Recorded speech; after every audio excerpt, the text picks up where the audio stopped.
શું અમેરિકાની ધરતી પર ફરી એકવાર એવો ડર પેદા થવા જઈ રહ્યો છે જે લાખો પરિવારોને વેર વિખેર કરી નાખે? જ્યારે સત્તાના ગલિયારામાં બેઠેલા એક શખ્સ અદ્રશ્ય દોરીઓ ખેંચીને આખા દેશના ઇમિગ્રેશન તંત્રને પોતાની મુઠ્ઠીમાં કરી લે, ત્યારે સમજવું કે તોફાન હવે શાંત થવાનું નથી પણ વધુ વિકરાળ બનવાનું છે. મધ્યરાત્રિએ પડતા દરોડા, ચીસો પાડતા પરિવારો અને કાયદાના નામે થતી લોહિયાળ અથડામણો. શું આ માત્ર સુરક્ષાનો સવાલ છે કે પછી કોઈના અહંકારનો ખેલ? આજે અમે વાત કરીશું એ માસ્ટર માઇન્ડનો જે વ્હાઇટ હાઉસમાં બેસીને ઇમિગ્રન્ટ્સના નસીબ લખી રહ્યો છે અને જેણે અમેરિકાના રસ્તાઓને રણ મેદાનમાં ફેરવી દીધા છે. આ રહસ્યમય અને ખૌફનાક રણનીતિ પાછળનું સત્ય જાણીને તમે પણ કંપી ઉઠશો. આજે 8 માર્ચ 2026ના રોજ અમેરિકાથી ઇમિગ્રેશનને લઈને અત્યંત ચોંકાવનારા અહેવાલો સામે આવી રહ્યા છે. જ્યાં ટ્રમ્પ એડમિનિસ્ટ્રેશનમાં સ્ટીફન મિલર અત્યારે ઇમિગ્રેશન જાર તરીકે સર્વોપરી બની ગયા છે. ડોનાલ્ડ ટ્રમ્પના આ બીજા કાર્યકાળમાં મુખ્ય લક્ષ્ય માસ ડિપોર્ટેશન એટલે કે મોટા પાયે દેશ નિકાલ કરવાનું છે, જેમાં વાર્ષિક 10 લાખથી વધુ લોકોને આંકી કાઢવાની યોજના તૈયાર કરવામાં આવી છે.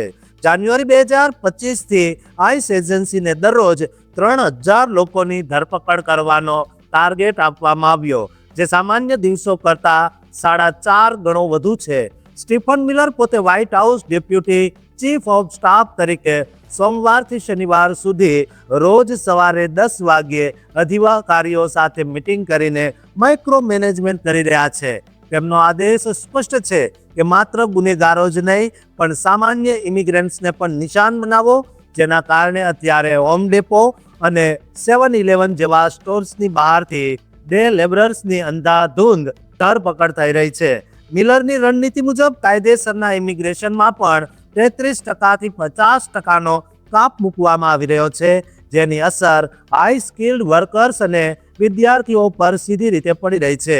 આ આક્રમક નીતિના અમલીકરણ માટે $170 બિલિયન તોતિંગ ફંડિંગ પેકેજ રાખવામાં આવ્યું છે. જો કે આ આક્રમકતા અત્યારે લોહિયાળ બની છે. 24 જાન્યુઆરી 2026ના રોજ મિનિયાપોલિસમાં એક ઓપરેશન દરમિયાન ફેડરલ એજન્ટોએ રેની ગુડ અને એલેક્સ પ્રેટી નામના 2 અમેરિકન નાગરિકોને મારી નાખ્યા હતા, જેઓ માત્ર વિરોધનું ફિલ્મિંગ કરી રહ્યા હતા. મિલરે તેમને ડોમેસ્ટિક ટેરરિસ્ટ કહ્યા હોવા છતાં આ ઘટનાથી સમગ્ર અમેરિકામાં બાય પાર્ટીઝન ટીકા શરૂ થઈ છે.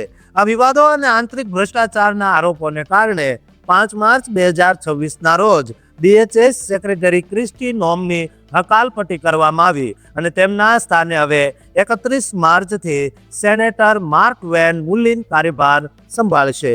મુલિન પણ મિલરના જ કડક વિઝન સાથે જોડાયેલા છે, તેથી રેડ્સ ચાલુ રહેશે પણ હવે તે વધુ ટાર્ગેટેડ હશે. અત્યારે ડેમોક્રેટ્સે ફંડિંગ અટકાવ્યું હોવાથી આંશિક શટડાઉન જેવી સ્થિતિ છે, છતાં મિલરનું લક્ષ્ય 2026ના અંત સુધીમાં 5 લાખ લોકોને ડિપોર્ટ કરવાનું છે. આ નીતિઓને કારણે અમેરિકાની ઇકોનોમીને $50 બિલિયન નુકસાન થવાનો અંદાજ છે અને રેશિયલ પ્રોફાઇલિંગના ગંભીર આરોપો લાગી રહ્યા છે. તેમ છતાં ટ્રમ્પનું અમેરિકા ફર્સ્ટ વિઝન મિલરના નેતૃત્વમાં અત્યારે પૂરજોશમાં ચાલી રહ્યું છે અને આવનારા દિવસોમાં ઇમિગ્રન્ટ્સ માટે મુશ્કેલીઓ વધુ વધવાની શક્યતા છે. દોસ્તો, જો તમે ગેરકાયદે વસો છો અથવા તમારા કોઈ સગા સંબંધી ગેરકાયદે વસવાટ કરે છે તો તેમના સુધી આ વિડીયો જરૂર શેર કરજો અને આ ચેનલને સબસ્ક્રાઇબ અચૂક કરજો.